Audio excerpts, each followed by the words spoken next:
गृजति। गहने मने गहन, विपिने मने जंगल में, व्याघ्रो मने बाघ, गृहस्थी मने गृहस्था है। उच्चई ऊंची आवाज में, तत्र मने वहाँ, चय मने और, सिंह मने शेर, नर्दती मने गरजता है। और वहाँ क्या है, जो शेर है ऊंची आवाज में गरज रहा है, दहाड़े रहा है। तो इसके आप इसका जो पॉइंट बनाओगे आप सबसे पहले संकेत का बनाओगे। संकेत में हो जाएगा गहने और बाद में हो जाएगा नर्दती। इसके बाद आप इसका प्रसंग में आप लिखोगे परसु श्लोक हमारी संस्कृत की पाठ्य पुस्तक रुचिरा भाग 2 के लालम गीतम नामक पाठ से लिया गया है और इस श्लोक में घने जंगल का वर्णन किया गया है। इसके बाद आप इसकी हिंदी करोगे और इसके बाद फिर भावार्थ में क्या लिखोगे, बाघ और शेर की आवाज में जो जंगल का जो दृश्य है वो डरावना प्रतीत हो रहा है। इसके बाद आप विशेष वाला पॉइंट लिखोगे। इसके बाद नेक्स्ट आपका है हरिणोयम खादती नव घासम। जो यह हरिण है, जो हिरण है, ये ताजी घास खा रहा है। यह हिरण ताजी घास खा रहा है। और सर्वत्र च पश्यति सविलासम, सविलासम, सर्वत्र च पश्यति सविलासम। सविलासम होता है क्रीड़ा के भाव में, खेल के भाव में। ये क्या है, हर तरफ, सर्वत्र मैंने सभी जगह देख रहा है। इसके बाद इसको भी ऐसे संकेत लिखोगे, प्रसंग हो जाएगा।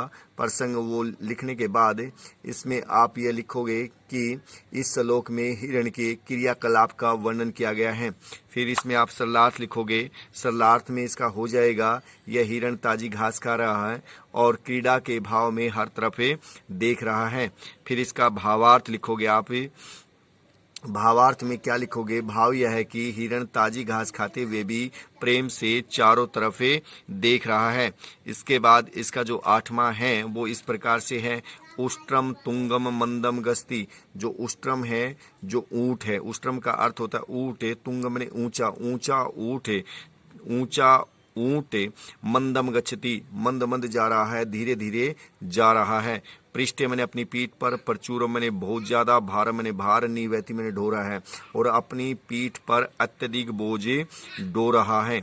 इसके बाद इसमें में भी संकेत में लिखोगे आप उष्टर और बाद में लिखोगे आप निवहती। प्रसंग पूर्ववत हो जाएगा। हिंदी में आप लिखोगे कि जो ऊंचा ऊंट है वो धीरे धीरे जा रहा है और पीठ पर अधिक बोझ ढो रहा है। इसमें आप जो भावार्थ है, भावार्थ में लिखोगे कि ऊंट पीठ पर बोझ लेकर धीरे धीरे चल रहा है। इसके बाद इसका जो 9वां है, सेकंड लास्ट है, इसमें हो जाएगा घोटक राजक क्षिप्रम धावती, धावन समय किमपि न खादती। जो श्रेष्ठ घोड़ा है, घोटक राजा मैंने श्रेष्ठ, जो श्रेष्ठ घोड़ा है वो तेज गति से दौड़ रहा है और धावन समय, दौड़ते समय, किमपि न खादती, कुछ भी नहीं खा रहा है। इसमें आप इसकी हिंदी कॉपी में लिखोगे, आप संकेत लिखोगे घोटक राजे और बाद में लिखोगे आप खादती। इसका प्रसंग लिखोगे कि परसु श्लोक हमारी संस्कृत की पाठ्य पुस्तक रुचिरा भाग 2 के लालम गीतम नामक पाठ से लिया गया है और इस पाठ में घोड़े के दौड़ने का वर्णन किया गया है। फिर इसकी हिंदी में आप लिखोगे श्रेष्ठ घोड़ा तेज गति से दौड़ रहा है और दौड़ते समय कुछ भी नहीं खा रहा है। इसके बाद इसका भावार्थ लिखोगे, घोड़ा बिना कुछ खाए तेज गति से दौड़ रहा है। और इसके बाद इसका विशेष में लिखोगे भाषा सहज है, सरल है और तत्सम तद्भव शब्दों का प्रयोग किया गया है। इसके बाद इसका लास्ट है पश्यते भल्लुकम ईमम करालम नृत्यति थैथे क्रू करतालम।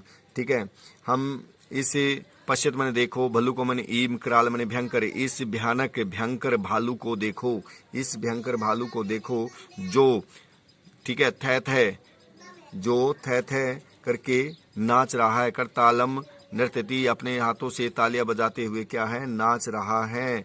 ठीक है जी। इसमें भी आप लिखोगे, इसका संकेत का लिखोगे पॉइंट पश्चित है और फिर बाद में लिखोगे करतालम। फिर प्रसंग में लिखोगे परसु श्लोक हमारी संस्कृत की पाठ्य पुस्तक रुचिरा भाग 2 के लालम गीतम नामक पाठ से लिया गया है और इस पाठ में भालू के नाचने का वर्णन किया गया है। इस श्लोक में भालू के नाचने का वर्णन किया गया है। इसके बाद आप इसकी हिंदी लिखोगे, इस भयानक भालू को देखो जो थे करके तालियां बजाकर क्या है, नाच रहा है। और इसके बाद इसमें इसका भावार्थ लिखोगे, भालू थे करके नाच रहा है। और फिर इसमें आप विशेष लिखोगे भाषा सहज सरल है, तत्सम तद्भव शब्दों का प्रयोग किया गया है।